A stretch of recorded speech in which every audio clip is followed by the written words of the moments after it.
Fallen Empires is one of the most hated sets in Magic the Gathering history. So, let's open up a couple packs and see what's going on.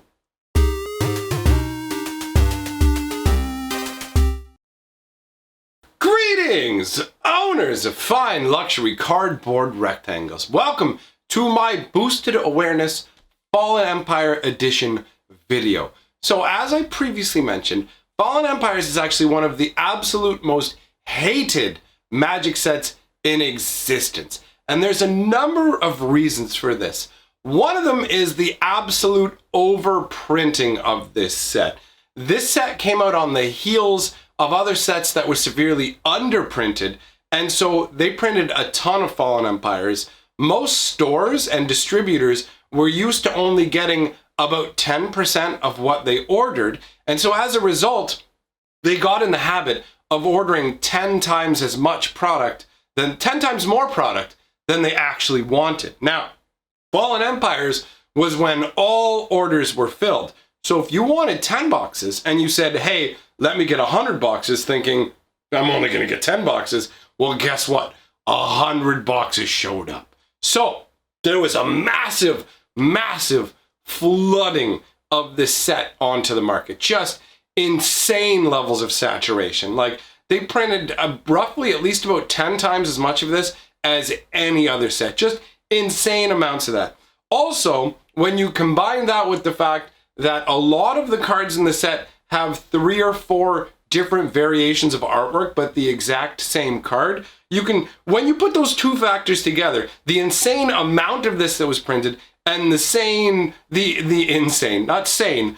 insane amount of repetition in terms of here's a Thorn Thallid, here's a Thorn Thallid, here's a Thorn Thallid, here's a Thorn Thallid, 4 different cards with different artwork, different flavor text, but is actually the exact same card.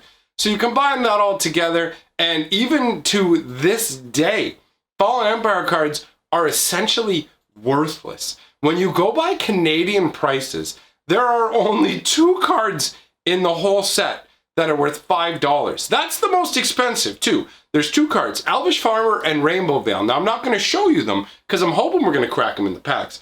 And then the runners up to that are the $4 Fungal Bloom and $3 Aeolipile. Those are the 4 most expensive cards in the set. Think about that for a second. Think about a Magic set and all the crazy prices on old school Magic cards. Think about it. Think about all the crazy prices on old school Magic cards. Think about a set that was printed in 1994, 25 years ago, and yet the prices are still just whoop.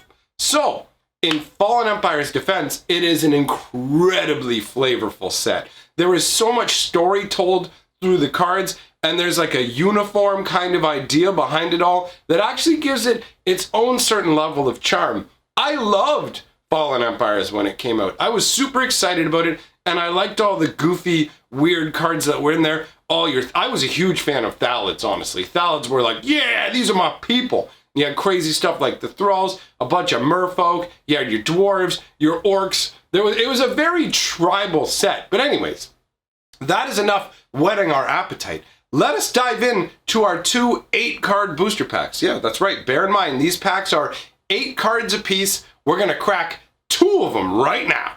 All right. So here we are with our 2 packs of Fallen Empires. Let's crack open the first one here. Actually, here. I know people like to be like, meh, open it on the camera. Meh. All right, so we are starting out with Dwarven Ruins.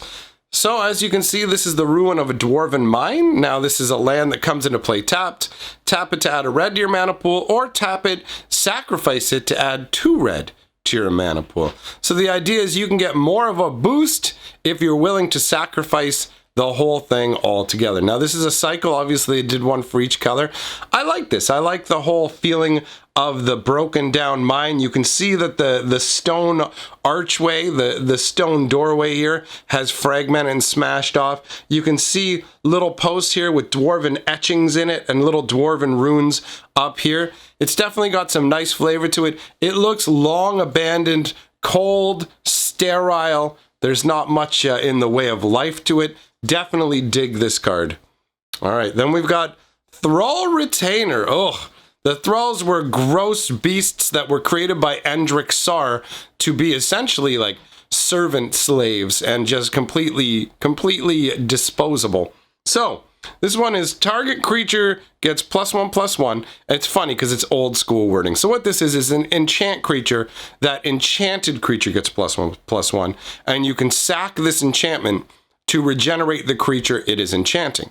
And the flavor text says, until the rebellion, Thralls served their masters faithfully, even at the cost of their own lives. And this is Sarpadian Empires Volume 2. They actually made a Sarpadian Empires book in the Time Spiral block, which I thought was pretty cool. Now, the Thrall Retainer is pretty gross looking. His weapon looks very vicious, but honestly, I've always thought that hanging part of his belly looked way too much like a dude's sack to me. And it's like, dude, what is your belly made out of? Like, look at the strength in his legs and then his goopy belly. Oh, it definitely has a lot of flavor to it, 100%. Not the kind of flavor I want in my mouth, though. All right, then we've got the Icacian Infantry. 1 white for a 1/1, and for a colorless mana, you can either give it banding until end of turn, which is an ability you won't see anymore because it really bogs down board state, but is actually a pretty solid ability. And you could also, for colorless, you can give it first strike. The flavor text says, although they had long been concerned about the Order of the Ebon Hand, the Icacians faced an even greater threat from Goblin and Orcish raiders. There was a lot of tribal battles going on in this block there. And the artwork shows an infantry. Honestly, this guy looks like he'd be beefier than 1/1, truthfully, with that big old pole weapon that he has there and the massive shield with the white stag on it. It's got an intense look. He's got those like tusks coming up off the top of the helmet, also framing his face. I dig the artwork on this. This is a win. Moving on. Homerid. Oh god, the Homerids, man. I'll tell you right now, Homerids mostly sucked, boys.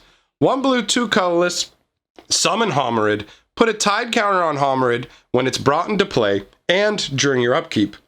If there is 1 tide counter on it, it gets -1/-1. If there are 3 tide counters on it, it gets +1/+1. When there are 4 tide counters on the Homerid, remove them all.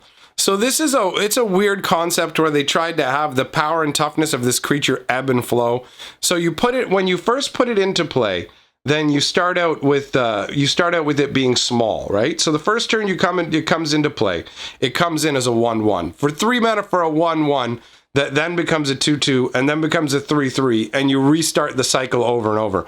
Honestly, it's a crappy card. This is a complete garbo card, and the artwork shows crab people. I am a crab man! Honestly, I really like Quentin Hoover's artwork, but this one's always been a miss me with that one, son. Not digging the artwork on this Homerid, in all honesty. Moving on, we've got Icacian Javelineers. Now look at this beefcake. He's got all the muscles. 1 white mana. When he comes into play, you put a javelin counter on him. You tap and remove the javelin counter to have him deal 1 damage to any target, and he's a 1/1. I liked this. When it came out, it was very much like a Prodigal Sorcerer 1 use. I mean, 1 mana for a 1/1 that can also fling a point of damage somewhere is actually really solid. And the flavor behind it, where it's like the counter actually represents the javelin that he throws, the whole thing ties together very well. You look at this card, and it instantly makes perfect sense to you. Now, he looks like he's like about to throw this javelin off the top of a mountain. Like he's like, I will strike you down, Zeus. Very cool. Very cool looking dude. All right, moving on. We've got Elvish Scout. 1 green for a 1/1. Pay 1 green and tap it to untap target attacking creature you control. That creature neither deals nor receives damage during combat this turn. And the flavor text says, even for elves, they were stealthy little twerps. They'd taken our measure before we'd even seen them. And that's from Marshall Volnikov, sorry. That's not someone who ever got a card. That's not someone who really seemed to feature much in Magic lore. But you can see the elf there very well blended with the tree branch he's laying on. He's got a big old smile on his face. He knows what's up. He's got his weapon tucked behind his back, and he is spying down on a minotaur. That's what it looks like, at least. I mean, I guess it technically could be a goblin, but it's most likely a minotaur. I like the orangey nature of this artwork, and this is an ability that's really not too shabby at all. Being able to pull your creatures back from combat and save them is pretty useful. But when this guy came out, he did not make much of a splash. People didn't really take advantage of and use his ability. So overall, though, not a bad card for 1 mana. You can see the cards from this set were hit or miss. Ooh, Order the Ebon Hand. Now, this is a card that people played with alongside Black Knight. So 2 black for a 2/1 cleric. And that I always thought was interesting. These guys count as clerics. And this is protection from white. 2 black to give it +1/+0 until end of turn. 1 black to give it first strike until end of turn. And the flavor text says, there are intriguing similarities between the Order and Acacia's Leetbur religion, suggesting the two had common origins. And that's Sarpadian Empires Volume 6. So you can see that there's all these different volumes talking about the history. I really like this. I really like this one. This is showing a character here like in repose, where this cleric of the Ebon Hand is just relaxing at the time, but there's still that menace with all the crackling energy that is exuding itself around this perfectly dark blade with this crazy sigiled crosspiece. Oh man, honestly, I love it. Against the whole dark sky with the barren tree. Like, there's no signs of life aside from this individual who's part of the Order of the Ebon Hand. I think it's pretty fantastic overall. And this is one of the cards that actually saw a lot of play back in the day. Moving on. We've got Thornthalid. Hey, I mentioned you earlier. Is this the last card in this pack? Yes. We've got Thornthalid with, like, I think the goofiest of the Thornthalid look. He looks so goopy silly. He just looks silly, silly, silly. He looks like he's made out of chandelier brains and teeth and what even is this thing? It honestly feels like it should be a black creature. Anyways, during your upkeep, you put a spore counter on Thornthalid. 0. Remove 3 spore counters from Thornthalid to have it deal 1 damage to any target. The danger in cultivating massive plants caught the elves by surprise. So the elves were actually cultivating these thalids as a food source, because this Fallen Empires all happened after Urza set off the Silex Blast, and food sources were scarce, right? There was like essentially the equivalent of like a nuclear winter. So these people didn't have food, so the elves decided, hey, you know what? We're going to grow our own food in the form of thalids. But then the thalids rose up against the elves, the thralls rose up against the different members over there in the black magic community. Now, let us move on to the second pack of Fallen Empires. Let us go. So difficult to do this with the weird angle I have to be on for this. Hey, we got one of my favorite thalids, the Spore Flower. This is a powerhouse fungus, honestly. During your upkeep, put a spore counter on Spore Flower. Remove 3 spore counters from Spore Flower. No creatures deal damage in combat this turn. So this was a fog machine. I really enjoyed it. I also enjoyed the contrast. Like, remember, this is what Thornthalid looked like. This is one fungus. And I mean, in this artwork, you're not really seeing the fungus. You're just seeing a woman peacefully sleeping, framed in front of the ruins of a castle. And I guess these right here along the border, these are the spore flowers. I always found this artwork to be very beautiful. I enjoy it very much. It's got a serene, very chill sort of setup. And I used to play spore flowers with fungal bloom to fog my opponents every turn. And it was actually an incredibly effective strategy. So I'm happy to see a spore flower in here. Oh, now we got Turok's Chant.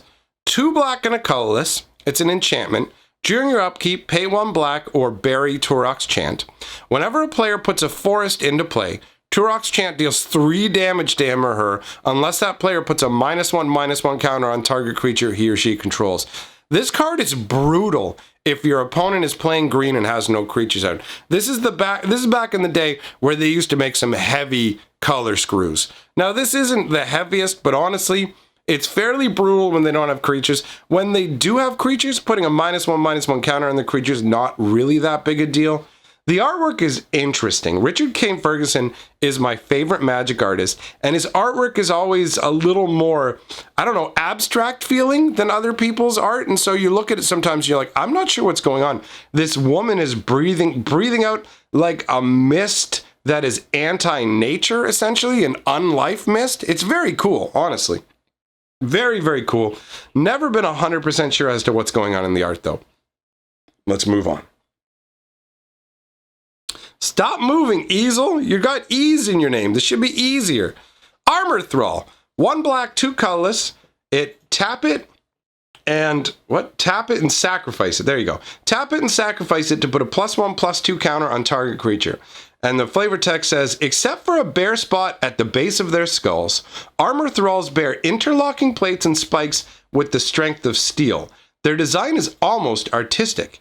And that's Endrixar's treatise on Thralls. And Endrixar was the master breeder of Thralls. And the artwork shows this Thrall living down in a sewery kind of area, looking very insectile and gross. Can you imagine somebody taking one of these, pulling it apart, and then coming to you and expecting you to wear its outer carapace as armor? That is just so flavorfully gross, man. Just gross.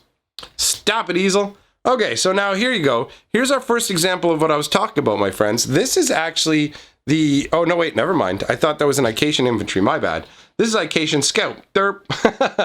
1 white for a 1/1 soldier. Pay a colorless and tap it. Target creature gains first strike until end of turn. Because the orc hordes attacked along the entire border, scouts were essential to Icatia's defense. Sarpadian Empires, Volume 6. So, I mean, you've got your Elvish Scout, and your Elvish Scout operates by going, we can pull guys back from combat and save them. Whereas the Icatian Scout operates off the strike first principle. Again, we have artwork by Richard Kane Ferguson. This one's actually very straightforward. You can see a spear-wielding scout here, just standing amongst the trees, off by some kind of pillar. Very nice artwork. All right, moving on. Moving on. Now we've got title flats. 1 blue enchantment, pay 2 blue. All your creatures that are blocking any non-flying creatures gain first strike until end of turn. The attacking player may pay 1 for each attacking creature to prevent this. To prevent title flats from giving that creature's blockers first strike. This is a really weird card, especially for blue. You pay 2 blue, and then any creatures you have that are currently blocking get first strike, but not if the opponent's creatures have flying, and your opponent can pay 1 colorless to not let your creature gain first strike. That does not feel blue in the slightest. And honestly, when you even look at the artwork here, this sort of parched, dried out land really would make you think of a red spell or a black spell long before you'd ever think of a blue spell. Old school Magic was kind of wonky in some ways, but interesting. This card's garbage though. Then we've got Mercene. Mercene with the... That merfolk dude ain't got no clothes. 2 blue, 2 colorless, enchant creature. Put 3 net counters on Mercene when it's brought into play. Target creature Mercene enchants does not untap as normal during its controller untap phase, as long as any net counters remain. As a fast effect, target creature's controller may pay the creature's casting cost to remove a net counter. So that's at instant speed. This card's garbage. 4 mana as an enchantment to tap a creature down for 3 turns at most. This is a garbo enchantment. It's funny to me that you've got this net and the merfolk's just caught in it like, oh no, and you're like, bro, just swim out. You're underwater. Your head sticking out, your tail sticking out. That means the net is only wrapping around either side. You can exit from either side of the net, bro. Just go. Just go. That's what I thought every time I saw this artwork. I'm like, it makes no sense. Bro, just go. All right, after that, we've got Icatian Infantry. Okay, now we have the example. No, it's the same artwork. Damn it. Damn you, Fallen Empires packs. You make me look a fool. Just trust me, there's more variations of artwork of this guy. All right, and... Oh, really? Really? We're going to open 2 packs and we're going to get 2 duplicates like that? Oh... What a disappointing way to end. A disappointing homrid. Oh well, let's hand it back over to me for the wrap-up. Well, my friends, I hope that you enjoyed this nice little blast from the past, taking a look at these old cards. I opened these boosters back in the day when the set came out, so for me it was a nice little trip to Nostalgiaville, hanging out with my old friends from the empires that have fallen.